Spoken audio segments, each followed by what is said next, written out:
So, Chris, let's start with Blue Protocol. As you said, like what has the most interest for you? The reason why I want to talk to you about Blue Protocol, namely, is that this has been an MIA kind of game for over the last year. And as somebody who is just really interested in when we look at Genshin, when we look at Tower of Fantasy, like there is, I think, a massive hunger for an anime MMORPG, and Bandai Namco has been developing this for a while. But since COVID hit, they've gone silent treatment. And the last real official news outside of the stuff that we pull from their hiring pages and we pull from like the website adding in like bug reporting support is that will we actually get some official news? We know that they've signed deals with China and with Korea for publishing deals. We don't know yet anything else. And we do know like the last thing they actually officially announced was a 5th new class.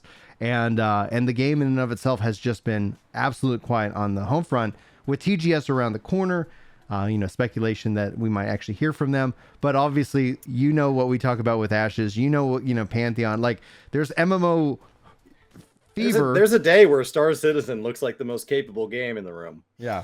And that's a weird feeling from the people who are on, like, their 12th beta and not in a Fortnite way. Yeah, so I guess my first question is somebody that doesn't regularly cover it, is at what point does it become that distant thing that never actually releases? Like, at what point do you start to lose a little bit of confidence? Like the hardcore fans, people like you that are covering this won't. I mean, people were proud of it. People were convinced there was a small group of people convinced Anthem was going to make it while it was failing. Like like they just kept believing it's going to make it, guys. It's going to make it. But for the general audience, the problem is once general sentiment moves to moving on, that's really hard to come back from. Yeah. A Realm Reborn has done it, but that's why A Realm Reborn is kind of seen as that star. It's that shiny example of what should never happen. So at what point does Blue Protocol start to suffer damage from having this little news? I think after 2024 specifically, because all of a sudden, like the worst case scenario for Blue Protocol for me personally is that I keep thinking Ashes of Creation 2025. Like when everything, like the fact that Ashes just expanded the world to 3 times its size, the fact that they're hiring more people. Like I see within Ashes, like it is Ashes of red flags.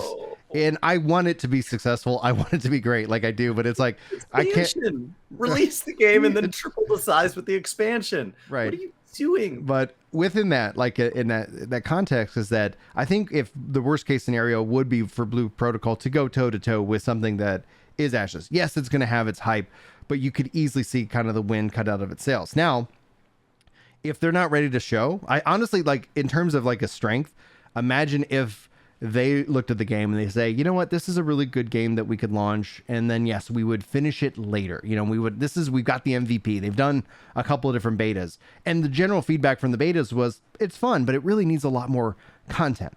And I think content ends up being king. So if they were able to, within the chaos of all of the last couple of years, sit down and say, okay, listen, okay, now we can sit down and focus and on really actually trying to have the strongest launch and product possible rather than just try to get that MVP out of the door and fix it later and finish it later and add on to it later.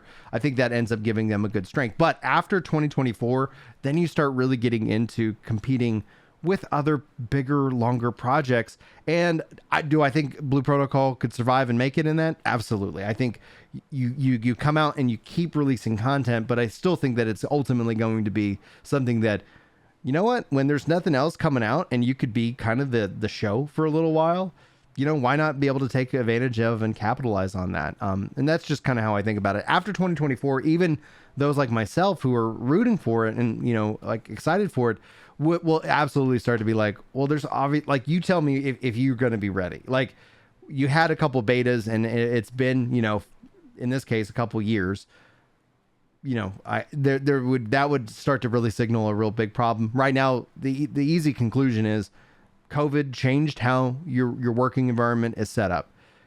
Then you sat down and said, we really probably don't have enough content to really satisfy gaming populations, especially when you look at things like New World and like any kind of MMO launch. Like you have that Locust WoW mentality of consume the entire game as quickly as possible and then be upset that there is nothing left to do in the game.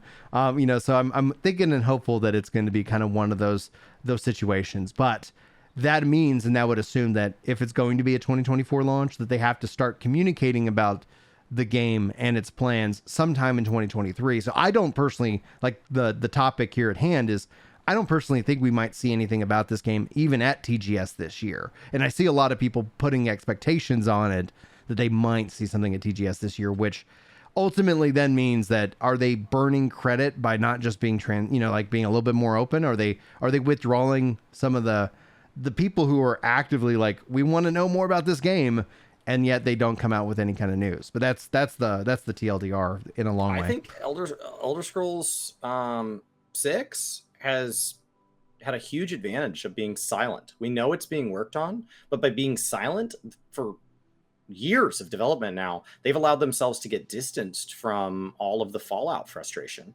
I think Diablo 4, keep your mouth shut right now. Anything you say right now links that game to Diablo Immortal. Keep your mouth shut.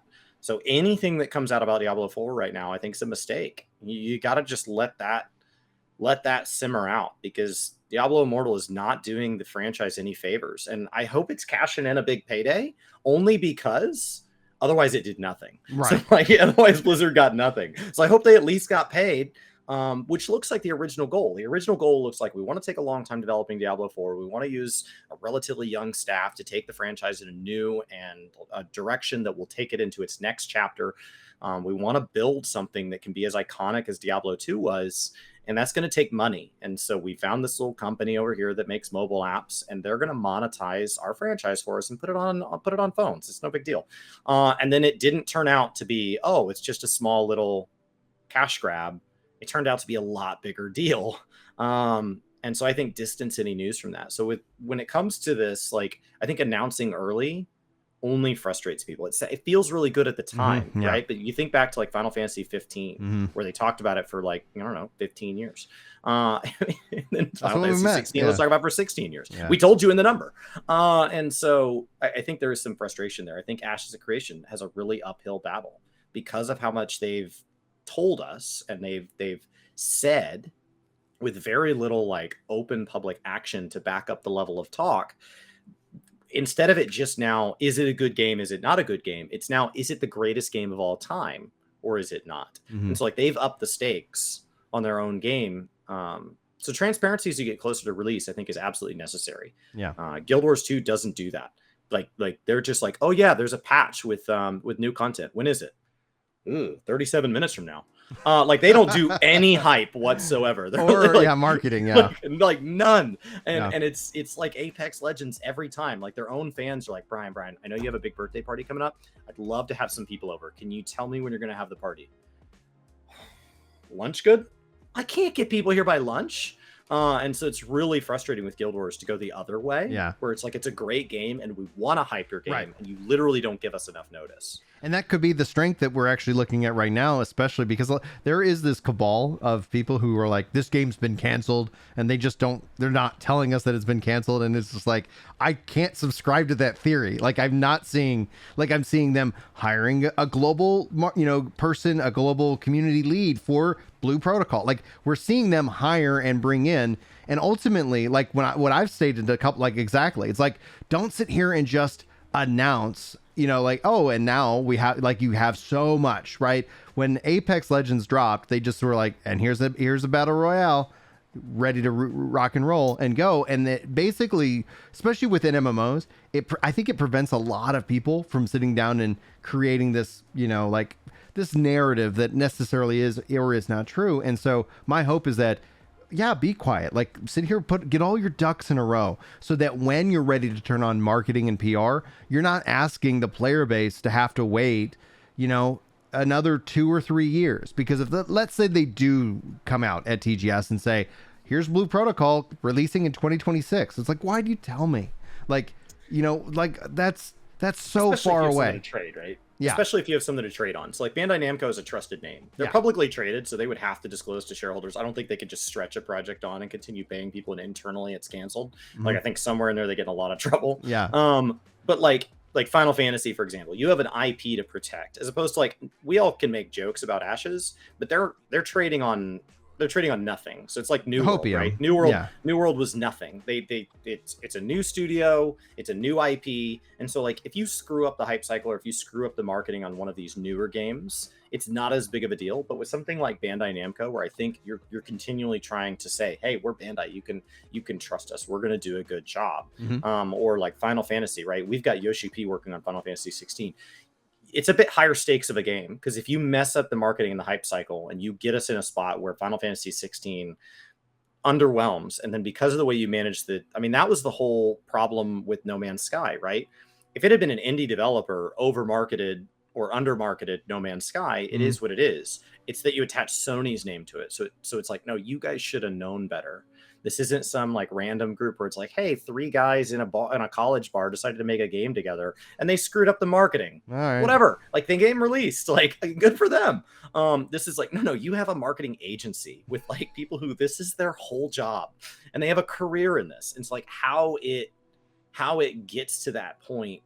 There's a little less slack in the line from us as the community when like a multi-million-dollar marketing agency screws up something on a multi-billion-dollar publisher. So I would expect with Bandai Namco, which is, a fairly well household name within the space, I would expect them to manage this well and to understand how to manage a launch. When do you tell people things? Yeah. And you're right. 2020 may have kicked the schedule out. You give them to 2024. In my mind, I hear that as January 1st. That you're saying I'm giving you all the way through the winter of 2023. Every day after that, yeah, you're now withdrawing from this bank, which everybody's going to have that different level of investment that they give a company. Companies earn that trust, like Yoshi P, Sit and Spin, saying like Yoshi P's got to be one of the hardest people working in the industry, in and of itself. And I'm sure that there are definitely people who work just as hard as him, but obviously within our wheelhouse, like, yeah, we sitting with Yoshi P, talking with Yoshi P, like the guy is a workhorse, and I just hope that he gets rest, because that is, the reality of life. We're all running against our own physical capabilities, as we talked about a little bit in the pre-show. Yeah.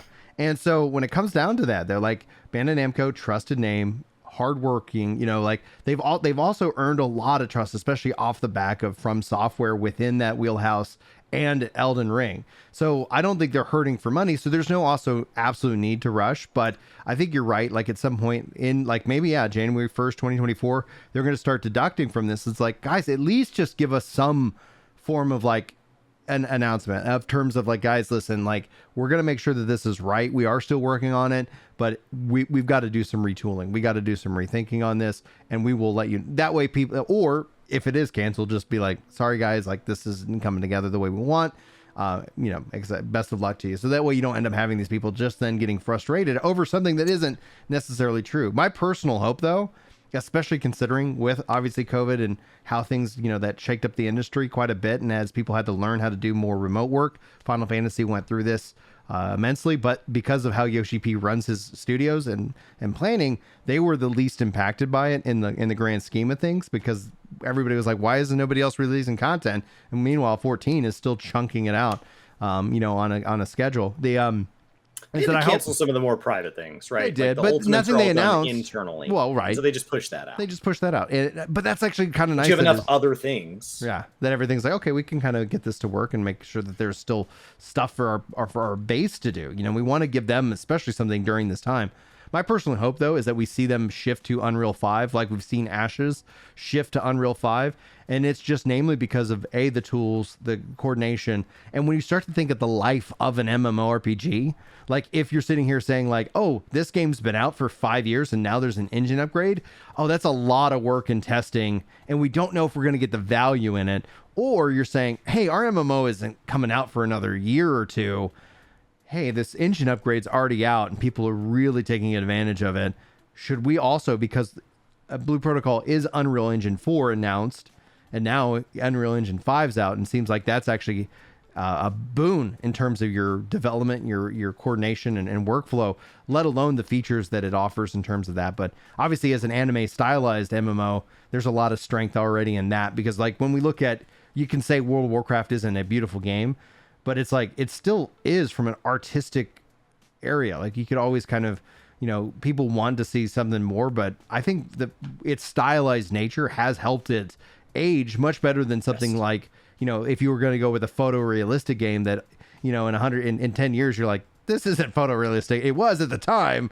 Wow. But now it's like, okay, like what is it? And so its art direction, I think, is also going to be a huge strength for the life of the game itself. And so with an MMO, you think beyond launch, you got to think, what's year one? He had to what's year apologize 5? in advance for saying, hey, the graphics update is going to leave us with some weird moments where there's some textures that have been upgraded and some haven't. It's not going to look good. Mm-hmm. He had to apologize in advance. World of Warcraft wouldn't have to do that. Yeah. If they go through and just start remastering cloaks from vanilla, they don't even have to announce it. They could just drop those in the game because that over stylized appearance, same with like Borderlands, cell shaded, that art direction has given them a lot of advantages. It's given them some disadvantages, right? It's hard to believe the emotions in a cutscene with an over stylized cartoony character. So like when they've tried to tell deep, meaningful stories, it gets a little quirky, but they definitely, there's pros and cons. Yeah.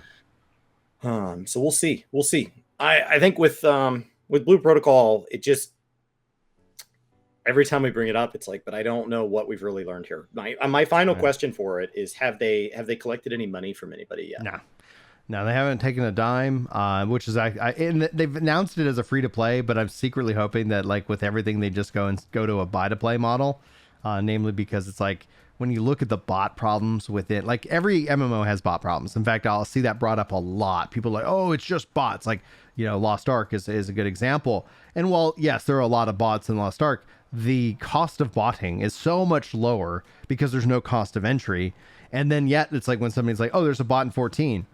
Thanks. Like they're supporting the game. They bought the game in some form or fashion, or they're like paying us PvP. Until they're doing PvP. I'm not saying like I'm advocating for bots. I'm just saying that I would rather a bot come into 14 than into Lost Ark, because 14 means that at least they handed Square Enix some money, and maybe indirectly some way that they benefit everybody, and then they get banned, and then they just go give them money again. So it's kind of that revolving door. Do you get what I'm saying there?